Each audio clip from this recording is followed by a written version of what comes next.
Oke, selamat datang. Hari ini kita akan memulai sebuah perjalanan yang agak lain ya, menyelami sebuah sejarah alternatif yang tersembunyi di wilayah Lampung. Sumber kita, sebuah buku yang cukup kontroversial. Judulnya Misterius Krakatoa, yang siap-siap aja bakal menantang semua yang mungkin selama ini kita tahu tentang masa lalu. Oke, kita mulai dari sini deh. Lampung itu tanah tergadai, sejarah terjual. Pepatah lokal yang kuat banget ini. Ini nih, inti dari misteri yang mau kita bongkar hari ini. Sebuah sejarah yang menurut penulisnya bukan cuma hilang, tapi ada kemungkinan sengaja dihapus. Jadi, apa sih sebenarnya kasusnya di sini? Menurut penulis, mencoba memahami sejarah Lampung itu persis seperti menyusun puzzle raksasa.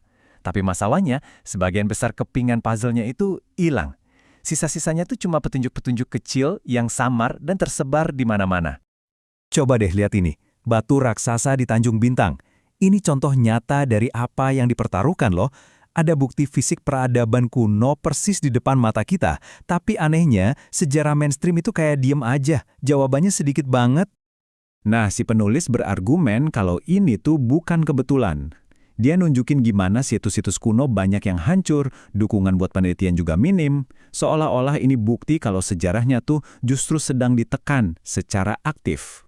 Nah, untuk memecahkan misteri ini, penulisnya Muhammad Ashkar pakai metode yang nggak biasa. Dia punya alat investigasi yang sangat tidak konvensional, dan sekarang kita akan lihat gimana dia ngebangun argumennya yang wow, luar biasa ini. Metodenya ini dia sebut cocokologi. Gampangnya gini deh, ini tuh kayak seni nyambung-nyambungin titik-titik sejarah yang sering diabaikan orang lain dengan harapan kalau semua titik itu nyambung, bakal kelihatan sebuah gambar besar yang selama ini tersembunyi. Nah, di sini nih letak perbedaannya yang paling fundamental. Sejarah mainstream itu kan cenderung mikirnya agraris, ya cuma percaya sama bukti fisik kayak batu, candi, prasasti. Sementara itu, penulisnya ngambil pendekatan yang beda, pendekatan maritim, yang justru nganggap cerita lisan, sastra, hikayat, itu sumber yang sama pentingnya. Perbedaan inilah yang jadi kunci buat penulis menjelajahi jalur-jalur yang sama sekali baru. Oke, rangkaian petunjuk besar pertama. Ini nggak datang dari perpustakaan loh, tapi dari dalam perut bumi itu sendiri.